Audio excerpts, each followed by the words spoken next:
అది కూడా వాడు కన్సల్ట్ ఇవ్వాల్సిన పని లేదు, ప్రభుత్వం కన్సల్ట్ ఆ రోజైతే పంపించాం. అది అయిన తర్వాత జూన్ 1999లో ఆర్డినెన్స్ ఇష్యూ చేశాం.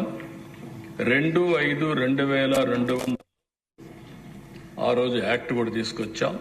అది కూడా మీరు చూస్తే ఏదైతే rationalisation and reservation act 2000 Andhra Pradesh scheduled caste అని చెప్పే యాక్ట్ కూడా తీసుకొచ్చాం. అదే సమయంలో ఎప్పుడు కూడా ఈ దేశంలో కొన్ని ఛాలెంజెస్ వస్తూ ఉంటాయి. ఏదైతే యాక్ట్ వచ్చిన తర్వాత నవంబర్ 2000లో హైకోర్టులో ఛాలెంజ్ చేశారు.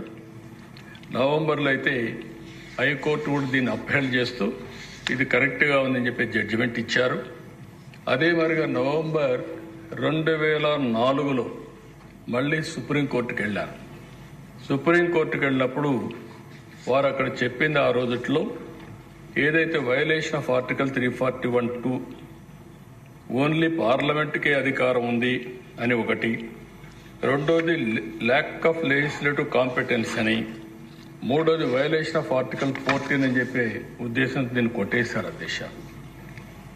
అయితే 10/12/2004 ఆ రోజు కాంగ్రెస్ గవర్నమెంట్ ఉంది. ఆ రోజు వీళ్ళు ఒక అసెంబ్లీలో ఒక తీర్మానం కూడా పాస్ చేసి మళ్లీ పంపించారు అధ్యక్ష. This house had passed resolution on 22nd April 1998 for categorization scheduled caste as recommended by Justice Ramachandra Commission. In view of the recent Supreme Court judgment, the House resolves to recommend to the Government of India to take up the matter in the parliamentary పంపించారు. కానీ అప్పట్లో అది చేయలేకపోయారు అధ్యక్ష. అయితే May 2007 ఏదైతే justice Usha Mehra commission refer చేశారు, ఆ రోజు కూడా జస్టిస్ ఉషా మెహ్రా కమిషన్ 2008లో రిపోర్ట్ ఇస్తూ అన్యాయం జరిగిన మాట వాస్తవం కాబట్టి కేటగరైజేషన్ అవసరం అని చెప్తూ వారు కూడా 2000-2004 మధ్యలో ఈ కేటగరైజేషన్ వల్ల కొంత మంచి జరిగిందని కూడా సమర్థించే పరిస్థితికి వచ్చారు అధ్యక్ష. అది అయిన తర్వాత అధ్యక్ష మళ్లీ ఇటీవల కాలంలో జస్టిస్ చంద్రచూడ్ నాయకత్వంలో 7 మెంబర్ జడ్జి బెంచ్ డిస్కస్ చేశారు అధ్యక్ష. అది డిస్కస్ చేసి మొన్నే జడ్జిమెంట్ ఇచ్చే పరిస్థితికి వచ్చారు. అది వచ్చిన వెంటనే మళ్లీ అన్ని రాష్ట్రాల్లో కదలికి వచ్చింది. మనం కూడా 15/11/2024 ఆర్ఆర్ మిశ్రా కమిషన్ వేశాం. ఆయన 27/11/2024లో ఛార్జ్ తీసుకున్నారు. 13 జిల్లాలు తిరిగారు. హెడ్ ఆఫ్ ది డిపార్ట్మెంట్స్తో మాట్లాడారు, సెక్రటరీస్తో మాట్లాడారు, ఎమ్మెల్యేస్తో మాట్లాడారు. అందరితో చర్చించిన తర్వాత కూలంకుషంగా ఒక రిపోర్ట్ ఇచ్చారు. ఆ రిపోర్టు 10/3/2025లో ఆయన రిపోర్ట్ ఇచ్చారు అధ్యక్ష. ఈ రిపోర్టులో అధ్యక్ష 59 కులాలున్నాయి. ఈ 59 కులాల్లో ఆయన అధ్యయనం చేసిన తర్వాత group 1 most backward Relli sub group 12 క్యాస్టులు, గ్రూప్ 2 మాదిగా సబ్ గ్రూప్ 18 క్యాస్టులు, గ్రూప్ 3 రిలేటివ్లీ అక్కడ గ్రూప్ 1 మోస్ట్ బ్యాక్వర్డ్ అన్నారు అధ్యక్ష, గ్రూప్ 2 బ్యాక్వర్డ్ అన్నారు అధ్యక్ష, గ్రూప్ 3 రిలేటివ్లీ లెస్ బ్యాక్వర్డ్ అని చెప్పి పేరు పెట్టి మాలా సబ్ గ్రూప్ 29 కమ్యూనిటీస్ని కలిపి రిపోర్ట్ ఇచ్చారు అధ్యక్ష. ఈ రిపోర్ట్ ప్రకారం అధ్యక్ష ఈరోజు మనం చూస్తే వారు ఇచ్చిన రిపోర్ట్లో గ్రూప్ ఏ మొత్తం చూసిన తర్వాత జనాభా బ్యాక్వర్డ్నెస్ మిగిలిన అన్ని చూసిన తర్వాత 1% రికమెండ్ చేశారు అధ్యక్ష. పాపులేషన్ చూస్తే 2.25, వారు రికమెండ్ చేసింది 1% రికమెండేషన్ చేశారు. గ్రూప్ 2 అధ్యక్ష 41.56% పాపులేషన్ 6.5% రికమెండ్ చేశారు. గ్రూప్ 3 53.98% పాపులేషన్ 7.5% రికమెండ్ చేశారు అధ్యక్ష. ఇవన్నీ కూడా అధ్యక్ష 2011 జనాభాను బేస్ చేసుకొని చేశారు.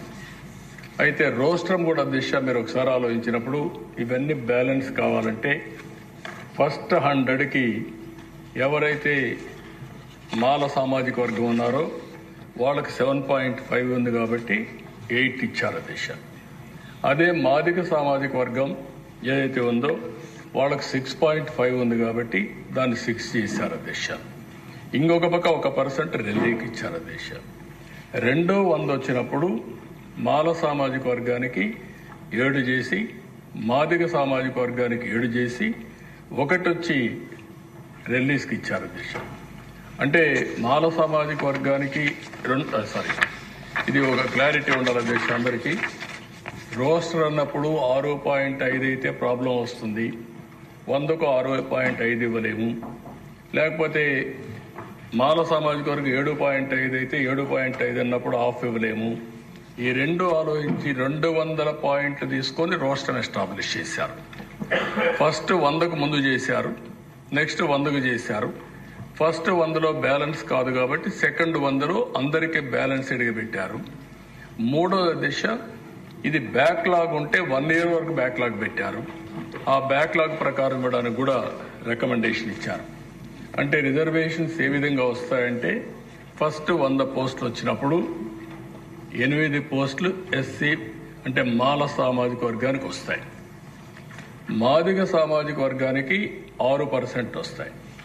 1% రెల్లి సామాజిక వర్గానికి గ్రూప్ 1కు వస్తాయి. 3 కలిపితే 15% అవుతుంది. నెక్స్ట్ 100కు పోయినప్పుడు బ్యాలెన్స్ చేయడానికి మాల సామాజిక వర్గానికి 7, మాదిగ సామాజిక వర్గానికి 7, 1 రెల్లి సామాజిక వర్గానికి 7 + 7 1 15 వస్తాయి.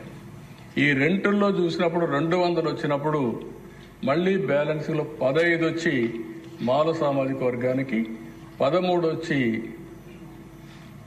మాదిగ సామాజిక వర్గానికి, 2 వచ్చి ఏదైతే రెల్లి సామాజిక వర్గం ఉన్నారో వాళ్ళకు 1% వస్తుంది. పర్సంటేజ్ వైజ్ సమానంగా అంటే అక్కడికి వచ్చి 2 వస్తుంది. ఓవరాల్ బ్యాలెన్స్ అవుతుంది. ఇది వాడిచ్చిన రిపోర్టు. దీనివల్ల 200 ఫస్ట్ 100 పాయింట్లు వచ్చినప్పుడు మాల సామాజిక వర్గానికి ఎక్కువ వస్తాయి. రెండో 100 వచ్చినప్పుడు బ్యాలెన్స్ అవుతుంది. ఓవరాల్గా చూస్తే 6.5, 7.5, 1% బ్యాలెన్స్ అవుతుంది. ఇది వారు ఇచ్చిన రిపోర్ట్ అధ్యక్ష. ఈ రిపోర్ట్ని యాక్సెప్ట్ చేయాల్సిందిగా ప్రతి ఒక్కరిని కూడా రిక్వెస్ట్ చేస్తున్నా, అందరినీ కోరుతున్నా. అయితే అధ్యక్ష ఇక్కడికి వచ్చినప్పుడు ఒక్క విషయం మీ అందరికీ చెప్పాల్సిన బాధ్యత నా పైన ఉంది అధ్యక్ష. దీనిపైన చాలా ఎక్సర్సైజ్ చేశాం. ఆ ఎక్సర్సైజ్లో కూడా వారు కూడా కొన్ని డీటెయిల్స్ ఇచ్చారు. ఆ డీటెయిల్స్ మనం చూస్తే ఏ వర్గం ఎట్లుంది, ఎట్లా ఆర్థికంగా ఉన్నాయి, ఉద్యోగపరంగా ఉదాహరణ గ్రూప్ 1లో అనలైజ్ చేశారు డేటా పెట్టుకొని. ఇందులో మాలలు, మాదిగలు, ఆది ఆంధ్ర, రెల్లి కులాలు ఎంతమందికి వచ్చాయో చెప్పారు. గ్రూప్ 2 చేశారు, గ్రూప్ 3 చేశారు, గ్రూప్ 4 చేశారు, జ్యుడిషియల్, టీటీడీ అన్ని ఇవన్నీ కూడా ఒక సైంటిఫిక్గా చేసే పరిస్థితికి వచ్చారు. ఇంకొక పక్క స్థానిక సంస్థల్లో కూడా ఎవ్వరికి అపోహలు లేకుండా ఇందులో కూడా అధ్యయనం చేశారు అధ్యక్ష. జిల్లా పరిషత్లు ఎట్టున్నాయి, ఎంపీటీసీలు ఎట్టున్నాయి, ఎంపీపీలు ఎట్టున్నాయి, ఇవన్నీ కూడా అధ్యయనం చేసి అందరి రిక్వెస్ట్లు తీసుకొని ఫైనల్గా దీన్ని ఫైనలైజ్ చేసే పరిస్థితికి వచ్చారు అధ్యక్ష.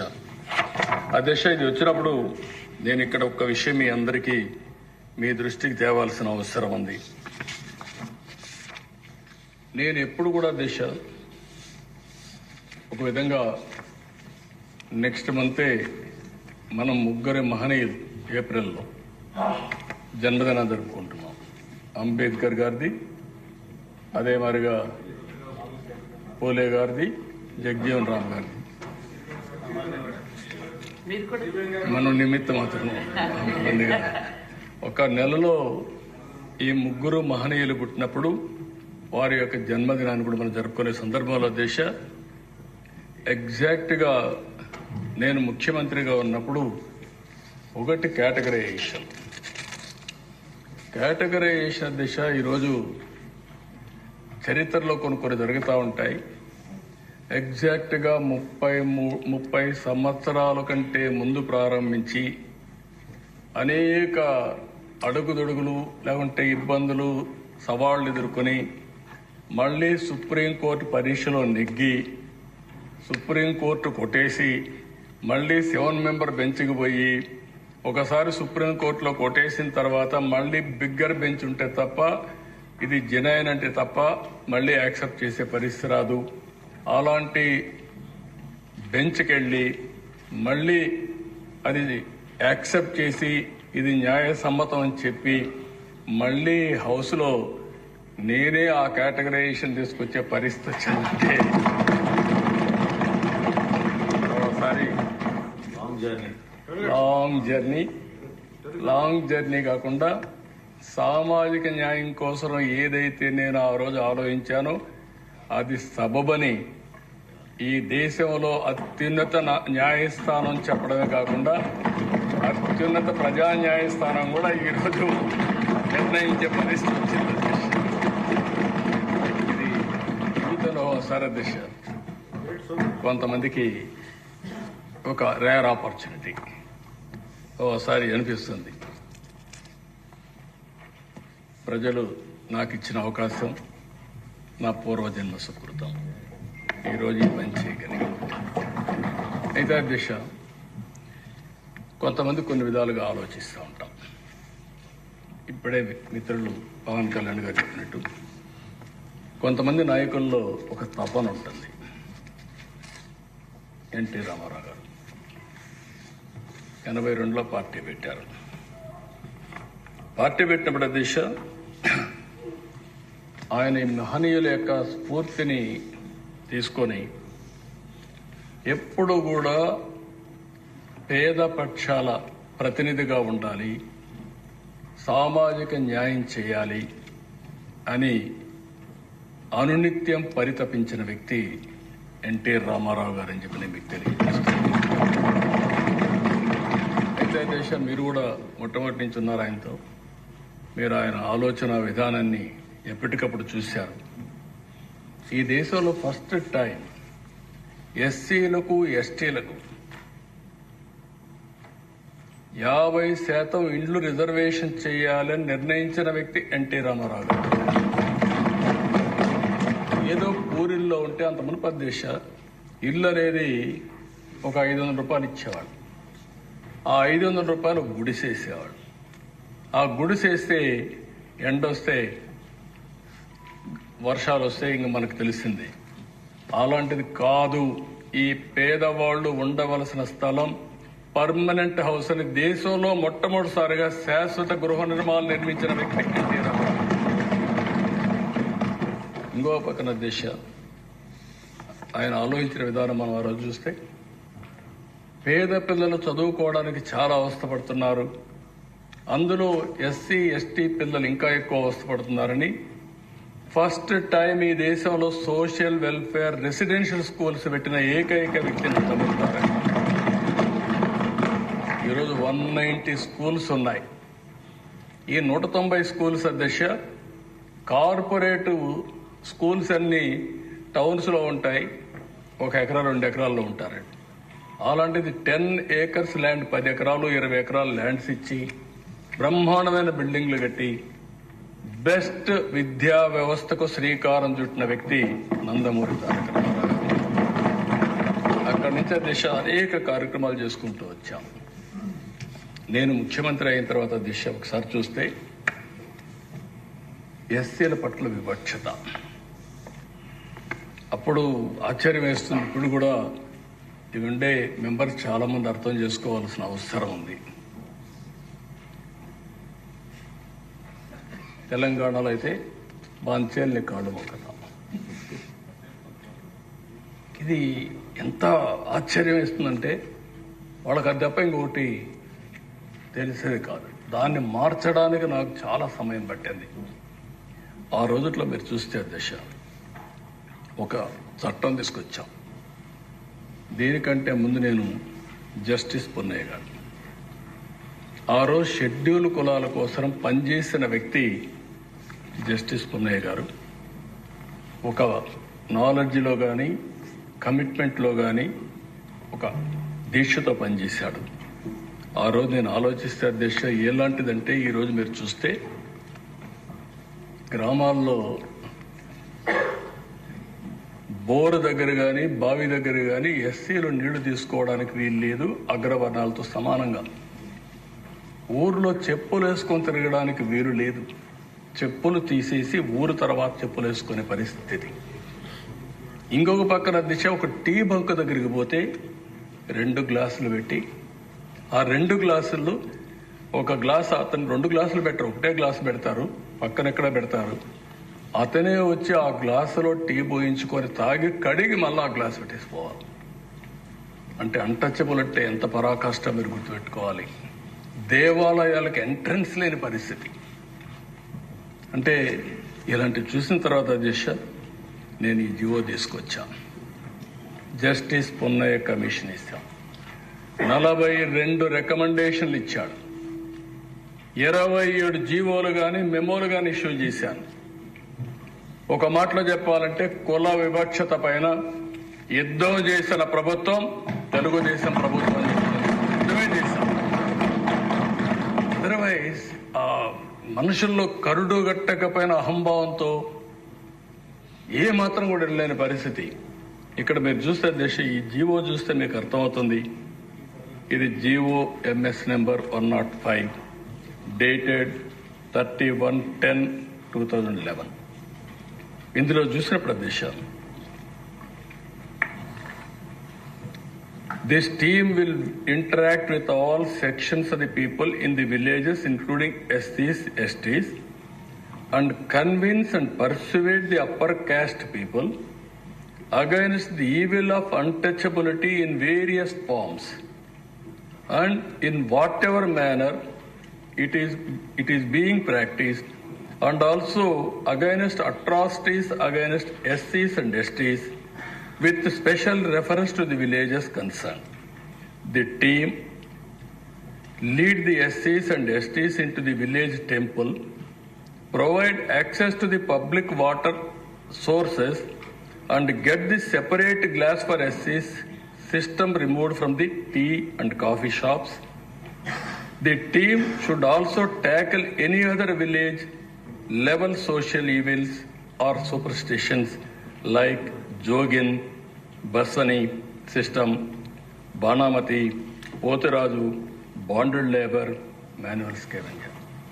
అంటే మీరు ఇవన్నీ చూస్తే దశ ఎంత భయంకరంగా అంటే మనిషిని మనిషిగా ట్రీట్ చేయలేని పరిస్థితి, మనిషిని యాక్సెప్ట్ చేయలేని పరిస్థితి.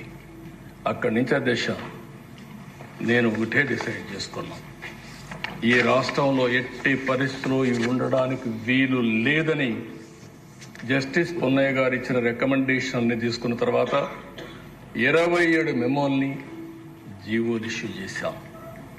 ఆ ఫస్ట్ జీవో మీరు చూస్తే జీవో ఎంఎస్ నెంబర్ 92 ఆయన ఇచ్చిన report as it is accept చేయడం. రెండో రిపోర్ట్ గిరిజన ప్రాంతంలో గిరిజన భూములని కొట్టేసేవాళ్ళు, వేరే వాళ్ళపై ఆక్యుపై చేసుకొని ఐటీడీఏకి అధికారాలు ఇచ్చి గిరిజన భూములు వేరే వాళ్ళు తీసుకోవడానికి వీలు లేదు, ఈ భూములు గిరిజనులకే ఉండాలని చట్టాన్ని తీసుకొచ్చిన ప్రభుత్వం అమలు చేస్తాం, సిన్సియర్గా అమలు చేస్తాం. ఎస్సీలు అదే మరి ఇంకొక పక్కన 694 జీవోల దిశ ఎస్సీలు మరి ఎస్టీ సమస్యలు పరిష్కరించేదానికి జిల్లా, డివిజన్, మండల స్థాయిలో పరిష్కార సెల్స్ ఏర్పాటు చేశాం. ఇంకొక పక్కన చూస్తే దిశ 105 జీవో ఇప్పుడే ఇప్పించాను. దాని మీద అందరు అధికారులు కూడా వారానికి ఒకసారి ఒక విలేజ్కి వెళ్ళాలి, ఎస్ఐ వెళ్ళాలి, ఎన్జిఓలు పెట్టుకోవాలి, ఆ ఊరంతా కూడా ఎంఆర్ఓ ఉండాలి. ఆ ఊర్లో ఎవరైనా సరే ఇలాంటి అన్టచబిలిటీ యాక్ట్ కానీ పాల్పడితే ఎస్సీ అట్రాసిటీస్ యాక్ట్ పెట్టి వాళ్ళపైన చర్యలు తీసుకుంటాం చాలాసార్లు చెప్పడమే కాకుండా విలేజ్ వారిగా వెళ్ళి టామ్ చేసేవాళ్ళు, దండోరా వేసేవాళ్ళు, చూసేవాళ్ళు. ఎక్కడన్నా కాఫీ షాప్లో, టీ షాప్లో కానీ 2 గ్లాసులు ఉన్నాయా, ఆ సిస్టమ్ ఉందా, ఎవరైనా ఊర్లో బావుల దగ్గరికి నీళ్లకు వస్తే తీసుకోనికుండా చేస్తున్నారా, దేవాలయాల్లో ఎక్కడన్నా ఇలాంటి చేస్తున్నారా, ఇలాంటివన్నీ కూడా వెరిఫై చేసి కఠిన చర్యలు తీసుకోవడానికి పెట్టాం.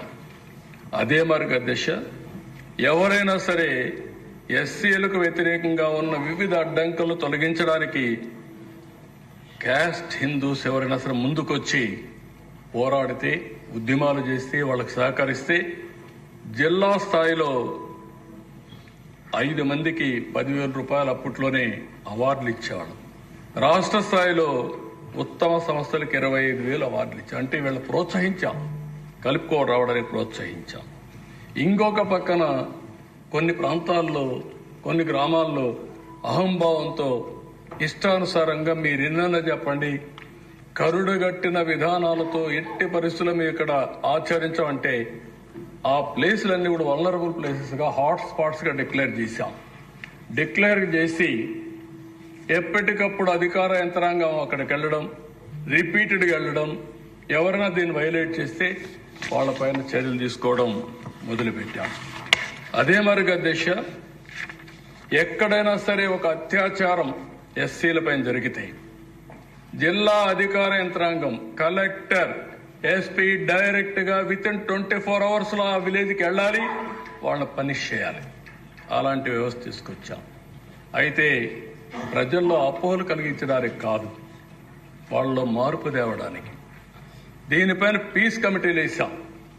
పీస్ కమిటీలు వేసి ఏ ఊరికి ఆ ఊరు కూర్చోబెట్టి ఇది మంచిది కాదు, ఇది కరెక్ట్ కాదు, మానవత్వంతో ముందుకు పోవాలని చెప్పి వాళ్ళకి చెప్పాం. రెండోది, ఒక్కోసారి ఎస్సీల్లో డబ్బులుండవు, చాలా ఇబ్బందులు ఉంటాయి, కోర్టు వాళ్ళకు డబ్బులుండవు అనే ఉద్దేశంతో ఫస్ట్ టైం ఎస్సీ అట్రాసిటీస్ పైన స్పెషల్ కోర్టులు పెట్టాం. అదే సమయంలో అడ్వకేట్, బెస్ట్ అడ్వకేట్స్ ని పెట్టి వాళ్ళ కేసులన్నీ వాదించడానికి సహకరించాం. దీనికంతా గవర్నమెంటే డబ్బులు పెట్టుకున్నాం. ప్రతి నెల రిపోర్టులు తెప్పించేవాళ్ళం. ఇంకో పక్క విజిలెన్స్ కమిటీ డిస్ట్రిక్ట్లో మీరు చూస్తే DVMC, district vigilance monitoring committee ఓటేసి ఇవన్నీ కూడా రివ్యూ చేశాం. మండల్ లెవెల్ కమిటీలు వేసాం. మండల్ లెవెల్ కమిటీలో ఎంపీడీఓ, ఎంపీపీ, ఎంఆర్ఓ వీళ్ళందరినీ పెట్టి, ఎస్ఐలు పెట్టి మొత్తం మానిటర్ చేసే పరిస్థితికి వచ్చాం. ఈ విధంగా ఆలోచించిన దిశ మొత్తం ఒక 27 జీవోలు ఇష్యూ చేశాం. ఇంకో పక్కన మీరు చూస్తే అధ్యక్ష, ఇక్కడికి వచ్చినప్పుడు సోషల్ ఈక్వాలిటీ కింద ఎక్కడికక్కడ క్యాంపులు పెట్టి అవేర్నెస్ తీసుకొచ్చాం. రాష్ట్ర స్థాయిలో ఒక నోడా ఆఫీసర్ని పెట్టి అతన్ని అన్ని జిల్లాలు తిప్పి ఇవన్నీ చేశాం.